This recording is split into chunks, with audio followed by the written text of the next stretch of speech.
皆さんこんにちは。ナジャルサイフルです。今日も日本語を勉強しましょう。Halo guys, ya saya Najar. Mari kita belajar bahasa Jepang ya. Kali ini saya mau sharing nih tentang apa aja sih urutan dalam mempelajari bahasa Jepang level N5 ya. Jadi jangan skip videonya, tonton sampai tuntas.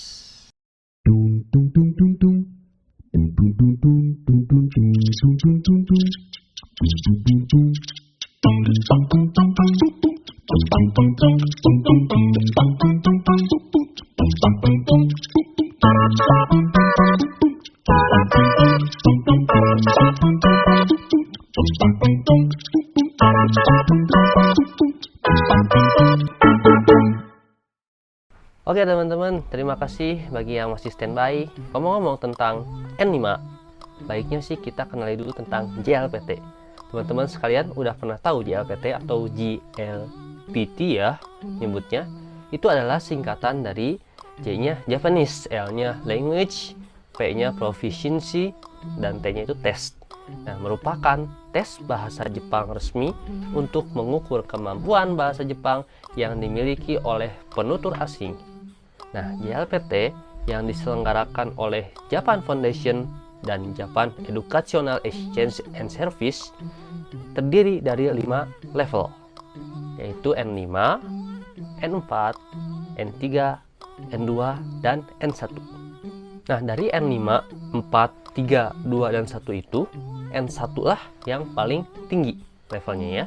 Jadi semakin kecil angkanya itu ya level bahasa Jepang orang tersebut itu semakin tinggi aja gitu ya. Nah, meskipun N1 itu paling tinggi, berarti yang N5 itu paling rendah dong ya. Nah, meskipun N5 itu paling dasar, untuk dapat lulus di ujiannya itu cukup sulit loh ya.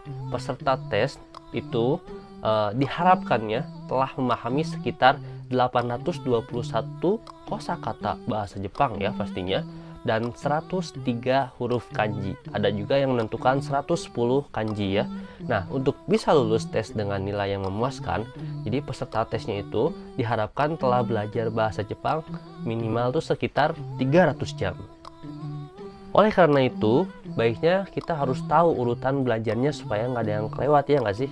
Ya, jadi N5 itu apa aja sih gitu kan? Dimulai dari mana sih kita supaya berurut dan nanti itu mantep gitu persiapannya ya. Langsung aja, yang pertama tidak lain dan pasti adalah huruf hiragana ya. Ayo, siapa yang belum hafal hiragana? Nah, yang belum hafal hiragana, nanti kalian bisa lihat video saya yang tentang hiragana ya. Bisa tonton juga, nanti ada apa rekomendasinya di sini. Terus yang kedua adalah huruf katakana. Ini juga wajib hafal ya guys. Kalian juga baiknya tonton dulu video saya tentang penjelasan katakana tersebut ya. Jadi dua huruf ini adalah modal awal atau senjata awal kita untuk mempelajari bahasa Jepang yang paling dasar atau N5 ini. Yang ketiga adalah kanji. Di level N5 ini kalian juga perlu menghafal kanji sekitar 103 sampai 110-an lah ya.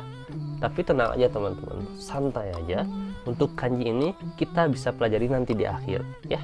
Jadi yang perlu teman-teman sekalian matangkan dari sekarang itu adalah hiragana katakana dulu deh ya.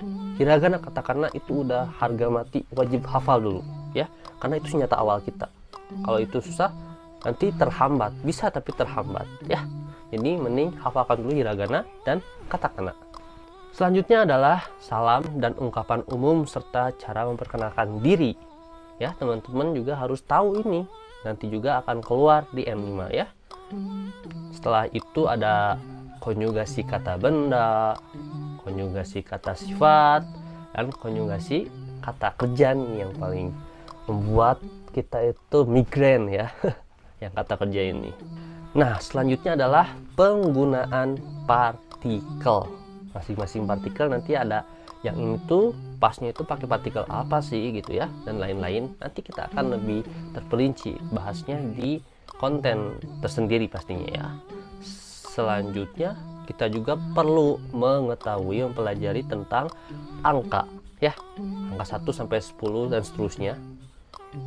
Kemudian bilangan lah ya, angka bilangan, termasuk juga cara penyebutan tanggal ya, tanggal, bulan, tahun juga ya. Ini teman-teman nanti semuanya harus juga menguasai itu kalau misalkan mau ikutan ujian N5 ya. Dan yang terakhir, ini yang paling penting pastinya ya, yaitu bumpo.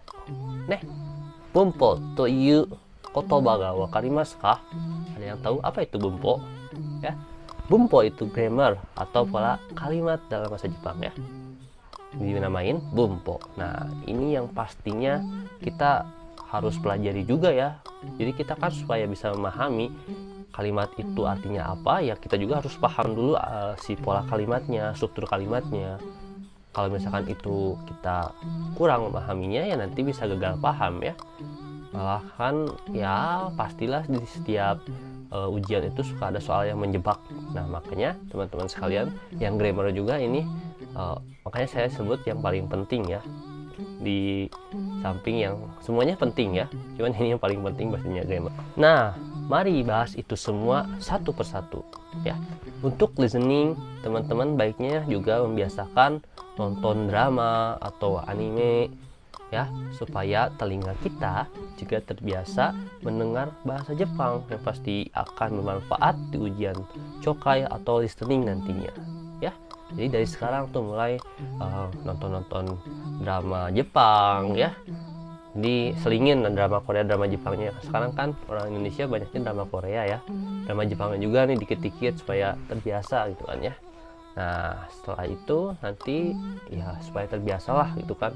Mereka itu gimana sih cara ngomongnya, nadanya, dan telinga kita juga nantinya ketika mendengarkan ada orang yang ngomong bahasa Jepang, wah familiar nih bahasanya ya, tinggal kita cari aja kosakatanya dia tuh ngomong apa kayak gitu ya.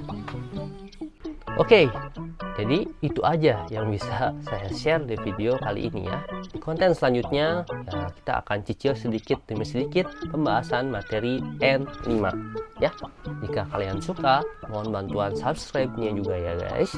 Terus beri komentar juga supaya kita bisa terus berinteraksi seperti ini ya. Dan tak lupa share juga ke teman-teman kalian yang siapa tahu butuh info mengenai konten ini. Ya, 今日はこれで終わります。またね、バイバイ。